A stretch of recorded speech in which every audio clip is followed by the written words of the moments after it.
This is Blue Skyver. It's a great July morning. This is my fourth full altitude manual flight with the Avata 2.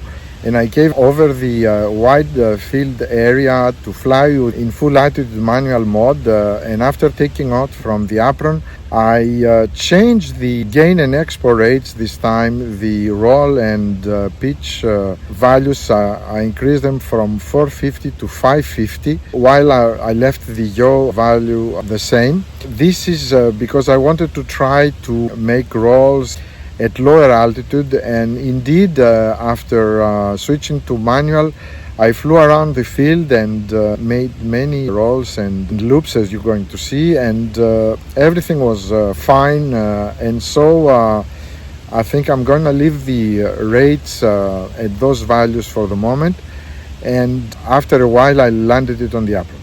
It was a very nice flight. I hope you like it, and if you do, please don't forget to thumbs up, and if you want to subscribe, you're very welcome. And remember, this is a beautiful day to fly.